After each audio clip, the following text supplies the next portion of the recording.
Chapter 8 Starch and Body from the World Cooking Systems Atlas. After this chapter, you will stop calling soggy roux, gummy risotto, sticky rice, and a broken cream sauce 4 different problems. You will see them as one problem in 4 guises, and you will know which question to ask before reaching for the spoon. 1. Why starch is a verb, not a noun. There is a moment in the home kitchen that almost every cook has lived through. The roux looks right in the pan. You add the milk. You stir. The sauce thickens. You taste it. It is fine on the spoon. You pour it over the gratin, slide it into the oven, and 20 minutes later the sauce on top has gone glossy and oily. And the sauce underneath has gone grainy. And the dish you meant to bring to the table is now a dish that needs an apology. You did not do anything wrong, exactly. The recipe was followed. The proportions were correct. You whisked. And yet something happened between the pan and the plate that you cannot name. This is the same moment structurally as the rice that came out fine in the rice cooker and went sticky on the plate. As the pasta that was perfect when drained and turned gummy as it sat in the bowl. As the risotto that was creamy at the stove and was a paste by the second helping. As the gnocchi that held their shape in the pot and dissolved on the fork. Most cooks treat these as separate failures, with separate recipes in separate cuisines.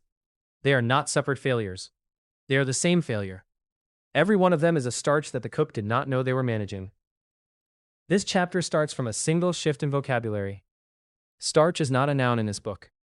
Starch is a verb. It is something that happens, a process with a temperature window, a beginning, a middle, and an end. The cook who treats flour as a thing called flour will fight the same battle in every cuisine. The cook who treats flour as a process called gelatinization will read every dish in the world the same way. The wheat in the roux is doing the same work as the rice in the risotto, the cornstarch in the slurry, the potato in the gnocchi, and the chickpea in the hummus. The work has different temperatures, different timings, different finishes, but it is the same work.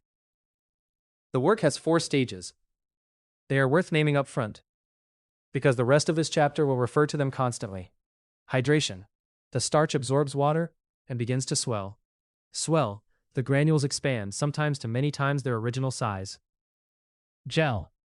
Release amylose into the surrounding liquid, and the liquid thickens. Set. The gel on cooling or resting becomes firmer, sometimes irreversibly.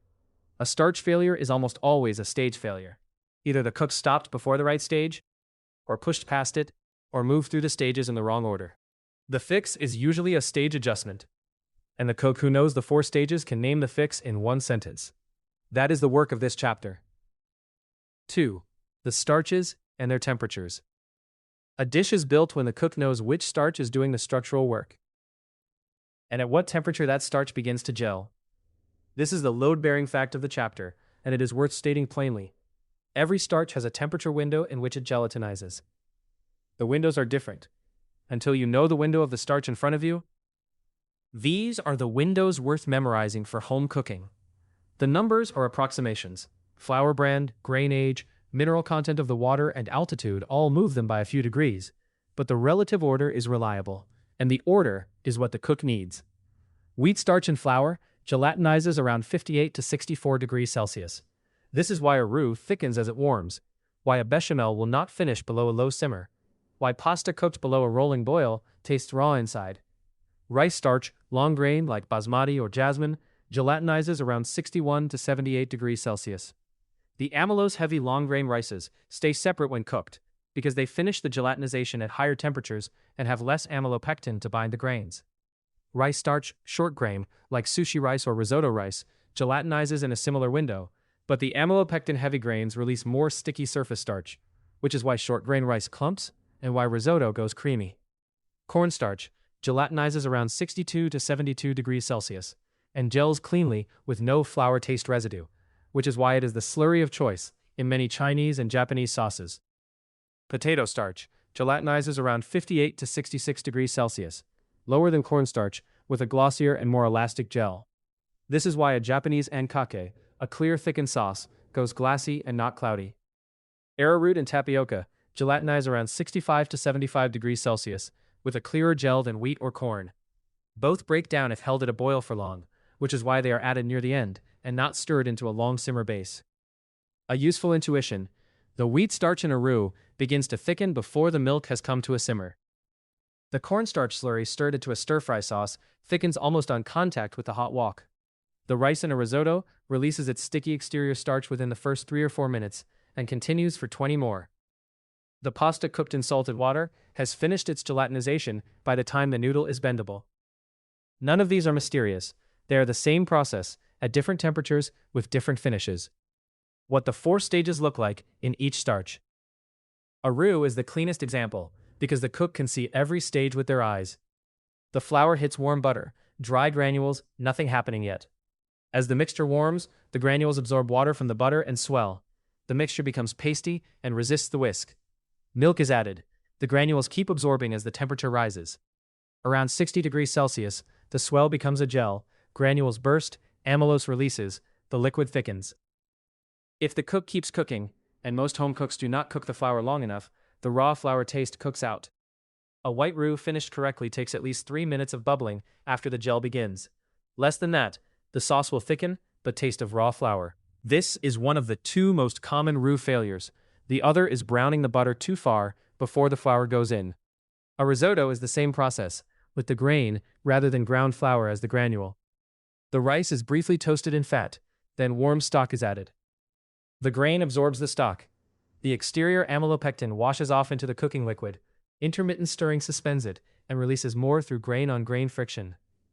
By the 18th minute, the gel stage has been running for some time, and the liquid has body. The set happens in the last minute. When cold butter and grated cheese go in off the heat, the mantecatura, and the sauce tightens around the grain. A risotto served immediately is creamy. A risotto held for 10 minutes has continued to set. The grains have absorbed more liquid, and the dish is a tightening paste. The cook is not racing for temperature. They are racing the set. A pot of plain rice is the same process again, with no fat or stirring. The grain hydrates as the water comes up. The gel runs through the middle of the cook. The set happens during the rest, the 10 or 15 minutes off heat with the lid still on. Every culture that cooks rice well rests it before opening the pot. The set is not the cook's enemy. It is what makes the grain hold its shape, separate cleanly, and stop cooking from its own heat.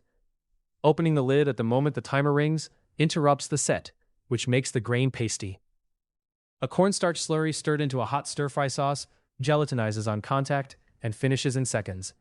Below 60 degrees Celsius, it will sit at the bottom of the pan as a white sludge. Held at a rolling boil for several minutes, it loses thickening power, because amylose chains break down with prolonged heat. Cornstarch wants to arrive at a simmer, be stirred for 30 seconds, and be served. A boiled potato that becomes a gnocchi is the same process worked backwards. The cook wants the starch gelatinized only enough to be mashable, with as little water remaining as possible. A baked or steamed potato makes better gnocchi than a boiled one. Boiling adds water that has to be absorbed with extra flour. An extra flour is the difference between a gnocchi that floats lightly and one that sinks. The set happens twice. Once when the dough rests before shaping, once when the gnocchi cools after boiling. A new, wet potato makes sticky gnocchi. An old, drier potato makes light ones. The cook is not adding more flour to a wet potato. The cook is choosing a potato that has had 2 weeks to lose its surface moisture. The hummus on the table is the same process again, but the gelatinization is days old. The chickpea was soaked, then cooked at a low simmer with bicarbonate of soda until the granules had collapsed. The set, in this case, is the cooling. A hummus that has rested in the fridge for an hour has a body that a fresh blended hummus does not. The starch is still working. Every one of these is the same process. Different temperatures, different timings, different finishes. The cook's question, at what temperature does this starch hydrate, swell, gel, and set, is the same in every kitchen. The starch contract. Every dish that uses starch has a contract with the eater. The cook agrees to deliver a particular texture at a particular moment, and the eater agrees to eat the dish at that moment. The contract is broken when the dish arrives at the table outside of its texture window. The contract has 3 parts. The cook should know all 3 before turning on the heat. The starch's role in the dish. Is the starch the body, the rice in okayu, the chickpea in hummus, the potato in gnocchi? Is it the binder, the flour in a roux, the cornstarch in a stir-fry sauce? Is it the vehicle, the noodle in ramen, the rice in paella, the pasta under the ragu? Each role implies a different management strategy. A binder can be added late and rescued. A vehicle has to time coordinate with the thing it is carrying. A noodle cooked 5 minutes early will not absorb the broth the same way as a noodle pulled at the moment of serving. The starch's set window. How long does the cook have between cooked and overset? A risotto has about 90 seconds at the mantecatura. A pasta in a sauce has about 3 minutes after draining.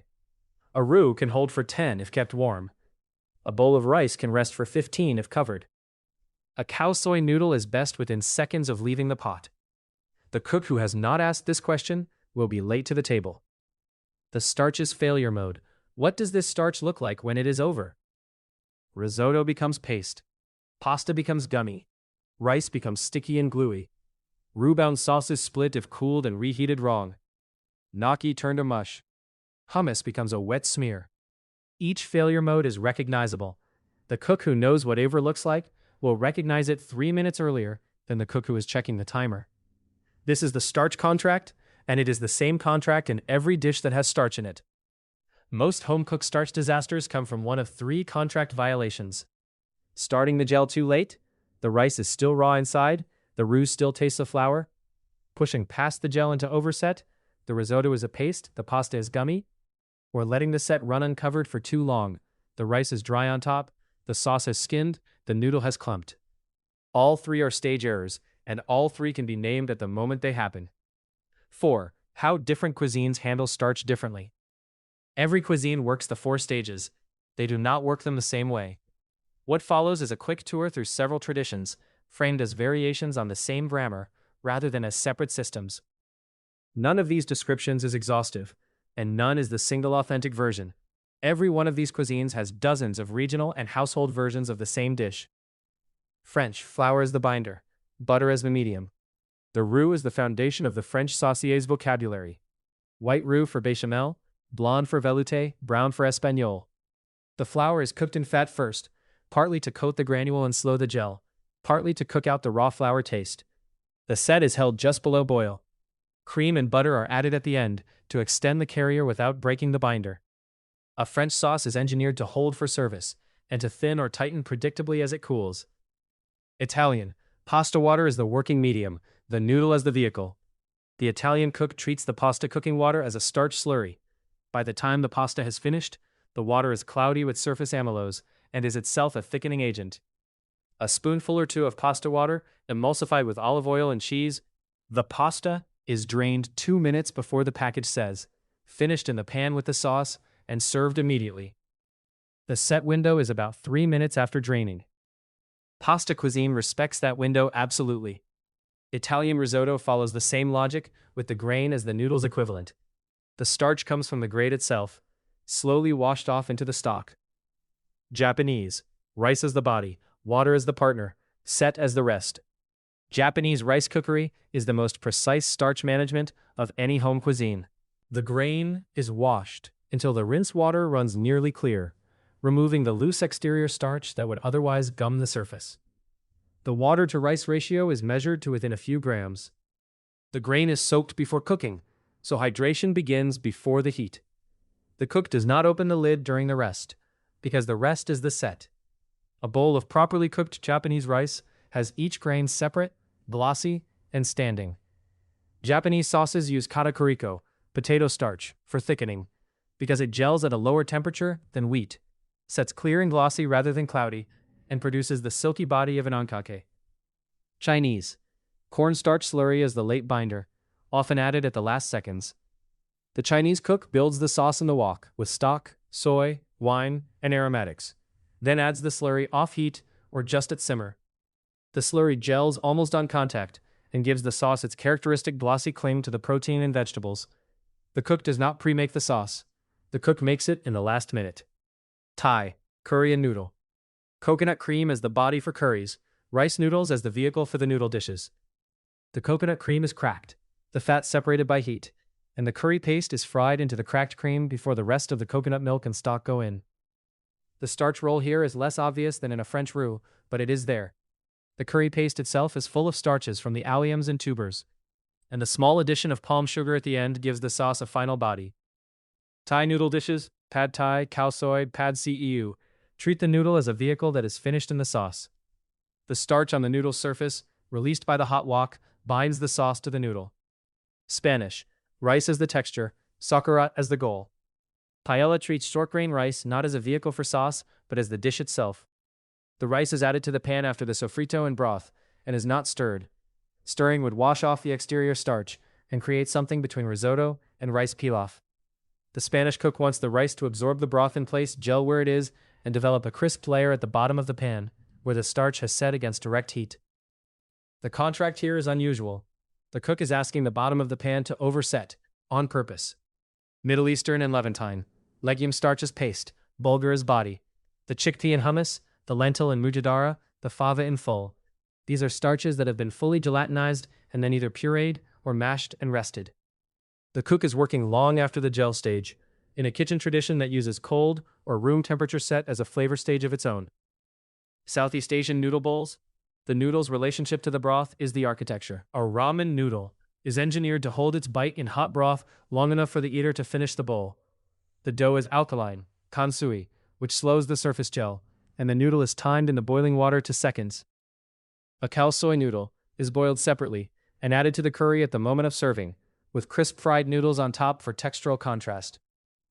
A pho noodle is held cold until the broth is poured over it and finishes in the bowl. Each tradition has solved the same problem: keep the noodle in its texture window long enough to eat it, with a different protocol. The point of the tour is not memorization. It is the shift in the cook's head from every cuisine cooks its starch differently to every cuisine cooks the same starch with the same 4 stages, in a different order and at different temperatures. Once that shift has happened, the cook reads a recipe for a dish they have never made and asks immediately, what starch, which roll, what set window, what failure mode? Within a paragraph of the recipe, the answers are usually visible. 5 worked examples from the catalog. The next move is to look at recipes the cook may have already made, this time through the starch lens. The recipes below are linked to the site. What follows each link is a 1-paragraph reading of what starch work the dish is doing. Bechamel sauce. Wheat starch is binder cooked in 2 stages. The classical French mother sauce. The flour is cooked in butter to make a roux. The first stage is to bloom the granule in fat, which slows the gel and coats the granule so it does not lump when the milk arrives. The second stage is the cookout. The flour needs at least 3 minutes of bubbling after the gel begins, or the sauce will taste raw. The third stage, often skipped, is the patient warming with milk. Adding the milk all at once to a hot roux works, but only with vigorous whisking. Adding it in 3 portions is the home-cooked safer path. The contract is held. The sauce will sit on a low warmer for 10 or 15 minutes if covered. It splits if cooled and reheated without a fresh whisk of milk. The roux is the binder. The milk is the vehicle. The grating of nutmeg at the end is the aroma. None of those is doing the other's job. Okayu. Rice starch is body. Water is the medium. Japanese rice porridge. The cook is asking the rice to gelatinize past the point of separate grains into a homogeneous body that holds its own texture. The water-to-rice ratio is the inverse of plain rice, somewhere between 5:1 and 8:1 instead of about 1.2:1. And the cook is patient. The grain hydrates, swells, gels, and then continues to gel, the amylopectin slowly washing off the grain and thickening the surrounding liquid. The set window for okayu is generous. The porridge can hold on a low flame for half an hour, getting denser as it goes. The contract here is the opposite of paellas. The cook wants the starch to over-extract, because the starch is the dish. Hayashi rice, wheat starch and tomato body, sauce over rice architecture. A Japanese sauce over rice dish that is a roux-thickened beef and tomato stew. The starch work happens twice, once in the roux that binds the sauce, and once in the bowl of rice underneath that catches it. The cook is managing 2 starch contracts in parallel. The rice has to be cooked and rested correctly, so the grains stay separate when the sauce hits. The sauce has to be thickened to a viscosity that coats the spoon, but does not seize when it touches the rice. A hayashi rice served with the sauce too tight will sit on top of the rice and not penetrate. Served with the sauce too thin, it will pool in the bowl and make the rice mushy. The cook is calibrating 2 starches against each other. Paella Valenciana, rice starches texture. Sauerkraut, as the set Spanish short grain rice, cooked in a wide flat pan, with broth, sofrito, and proteins, and famously not stirred. The exterior starch stays on the grain. The grain absorbs the broth in place. and the bottom layer in contact with the pan develops a crust, the socarat, where the starch has set against direct heat without water. A paella is a managed overset. The cook listens for the crackle that signals the broth has gone and the bottom is browning, then pulls the pan. The contract is brittle. A paella overset throughout is dry rice. A paella with no socarat at the bottom is, to Valencianize, an incomplete paella. The cook is reading the pan with their ears. Khao soi, wheat noodle in a curry body, 2-noodle textural play, northern Thai coconut curry noodle. The starch work happens in 3 places simultaneously. In the soft-boiled wheat noodle that goes into the bowl, in the crisp-fried wheat noodles that go on top, and in the body of the curry sauce itself, coconut cream and curry paste, with the paste's own starches contributing. The soft noodle is timed to seconds. Overcooked, it loses its bite in the curry within a minute. The crisp noodle is the textural counterpoint that the dish would not survive without. The curry sauce is held just below simmer, because boiling drives off the volatile aromatics of the paste and breaks the cracked coconut emulsion. 3 starches, 3 set windows, 1 bowl. Shoyu ramen, in a broth contract, a Japanese ramen bowl with a soy-tear base. The noodle here is engineered for the broth, alkaline, kansui-treated wheat dough that resists going gummy in hot liquid. The noodle is boiled separately to seconds, drained, and placed in the bowl as the broth is poured. From the moment the noodle enters the broth, a clock is running. The noodle has perhaps 2 or 3 minutes in its texture window before it begins to soften past the desired bite. This is why ramen is eaten quickly. Why a bowl of ramen left to cool while the diner takes a phone call is a different dish than one eaten immediately, and why every ramen shop's plating is timed to the second. The noodle is doing the contract. Potato gnocchi, potato starch as structure, set in 3 stages Italian potato dumplings. The potato is baked or steamed, not boiled. Boiling adds water the cook will have to compensate for with extra flour, and extra flour is the difference between a light and a heavy gnocchi. The potato should be at least 2 weeks old, so it has lost surface moisture. The gelatinized potato starch is mashed warm, mixed with a minimum of flour and egg, rested, shaped, and boiled in salted water just until the gnocchi float. The set stage happens 3 times: when the dough is rested before shaping, when the gnocchi is boiled and then cooled briefly before saucing, and again on the plate as the eater takes them. A gnocchi that has been overfloured has a doughy bite that no amount of sauce will hide. A gnocchi from a new wet potato has a stickiness that an experienced cook will recognize before the dough is even shaped. The contract here is unforgiving, and the fix is upstream, the potato selection, made days before the cook reaches for the masher. Hummus, legume starch as paste, set as flavor, a Levantine chickpea spread. The chickpea is soaked overnight, cooked with bicarbonate of soda to break down the skins and the cellular structure, and pureed warm with tahini, lemon, and garlic. The starch in the chickpea has been fully gelatinized and is now being worked into a paste that depends on the legume starch and the tahini fat for its body. A hummus that has rested in the fridge for an hour reads as a different dish from a hummus that has just been blended. The set stage continues even off heat. The starch and the fat have time to find each other, and the body tightens into something that holds a spoon mark. The cook is using the cold set as a flavor stage. Common misunderstandings. More flour will thicken it. Sometimes, often the problem is not the amount of flour, but the temperature. A sauce that has not crossed 60 degrees Celsius will not thicken no matter how much flour is in it. A sauce that has been at a hard boil for an hour will have less thickening than it had 30 minutes ago, because amylose chains break down with prolonged heat. The cook who adds more flour to a thin sauce is sometimes fixing the wrong problem. The right question is, has the gel happened, and is it still holding? Rinsing rice removes nutrients. The water that runs off a rinsed grain is mostly exterior amylopectin, the loose surface starch that would otherwise gum the cooked grain. Rinsing is not removing the nutritional starch inside the grain. It is removing the surface starch that interferes with the texture the cook is after. Whether rinsing is right depends on the dish. A Japanese rice for sushi is rinsed until the water runs clear, because the cook wants separate glossy grains. A paella rice is not rinsed, because the cook wants the exterior starch to bind the grains in place and contribute to the socarat. Stirring makes risotto creamy. Stirring helps, but the creaminess does not come from stirring per se. It comes from the amylopectin being released from the grain's surface into the liquid. Stirring accelerates this release through grain-on-grain friction. A risotto that has been stirred constantly for 20 minutes is creamy, because the cook has agitated the starch off the grain, not because stirring has some magical effect. This is also why a paella, with the opposite protocol, exists. The cook does not want the starch off the grain, they want it on the grain. You can save a gummy pasta with sauce. No. Once pasta has passed its texture window, the structure has set on the wrong side. Adding sauce will hide it for the first bite and reveal it on the second. The cook's options at that point are to call the dish what it is, or to start over. The home-cooked lesson is upstream. Pull the pasta 2 minutes before the package time, finish in the sauce, and serve. The texture window is not a forgiving zone. A roux can be reheated like any sauce. A flour-thickened sauce that has cooled and gelled will split on reheat if warmed too fast, because the starch has set into a structure the fat wants to escape from. The fix is patient. Warm the sauce gently over low heat. Whisk in a splash of warm milk to loosen the structure, and bring it back to the same simmer it left.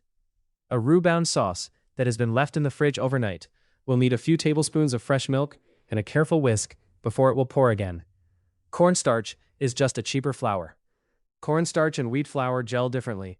Cornstarch gels clearer, glossier, and at slightly higher temperatures, and it breaks down with prolonged boiling. Wheat flour gels cloudier, holds up to long simmering, and contributes its own slight taste. They are not interchangeable in the way the home cook often assumes. A bechamel made with cornstarch is a different dish from a bechamel made with flour.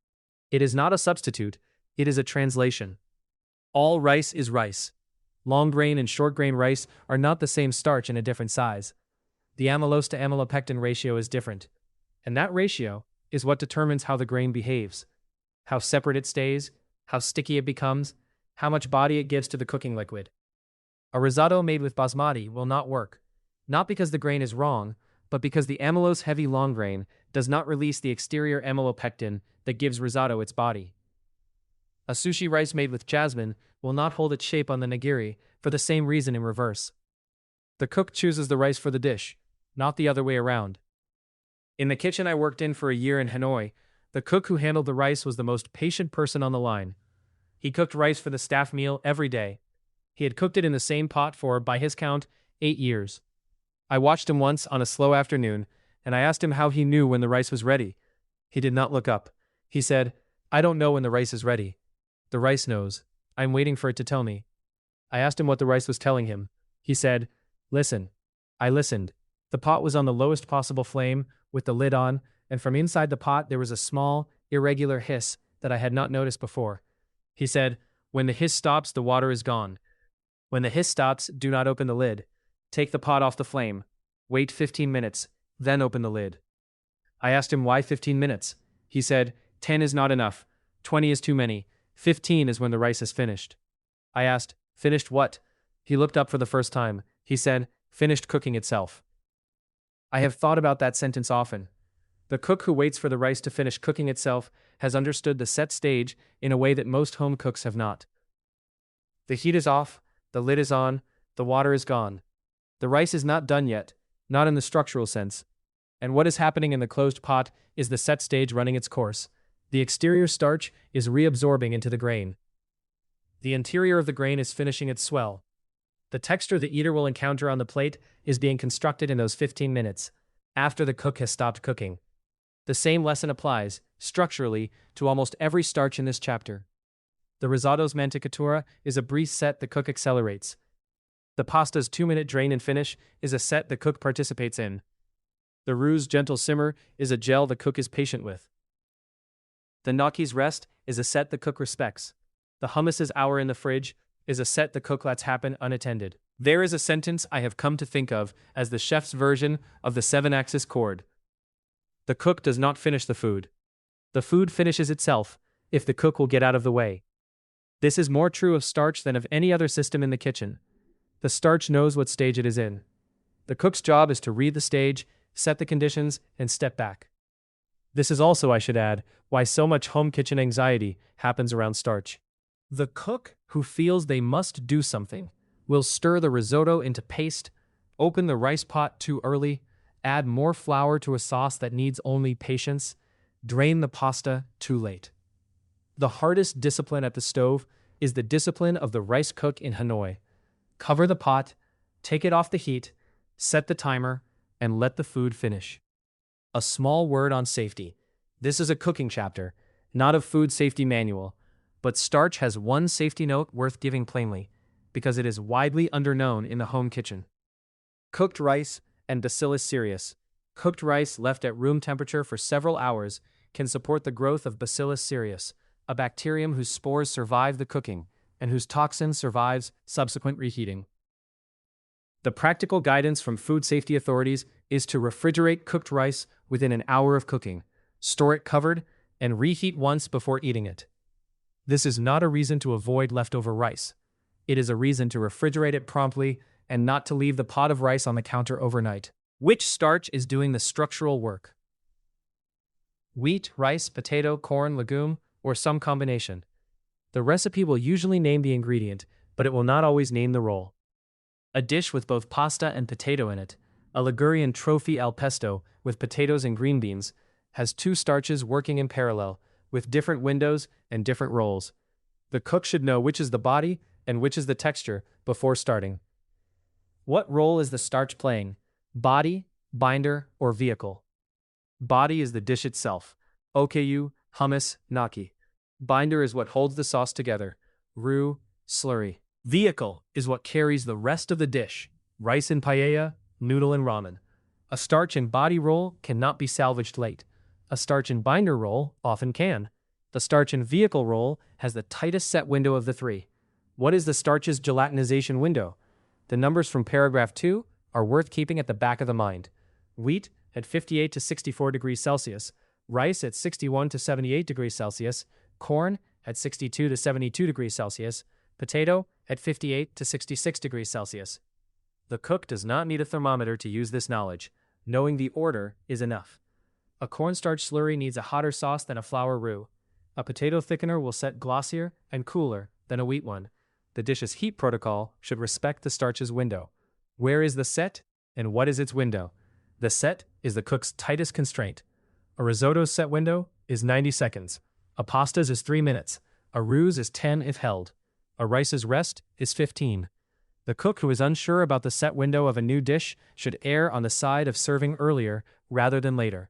Almost every starch failure visible at the table is a set window that closed before the eater sat down. What does over look like? The cook should be able to picture the failure mode before it happens. Risotto overset is paste. Pasta overset is gum. Rice overset is dry on top and gluey at the bottom. Sauce overset is sticky. Gnocchi overset is mush.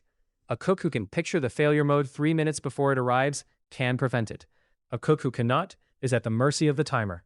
These 5 questions take about a minute to run, in real time, before the first ingredient hits the pan. They are not a substitute for cooking the dish many times. They are a way to read a recipe more accurately the first time, so the cook is not surprised at the plate.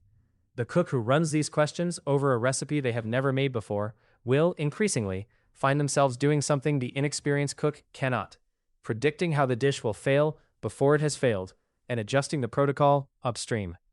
This is the work of the chef's eye, transferred to the home kitchen. It is not magic. It is the 4 stages, the 7 cuisines, and the 5 questions. The contract.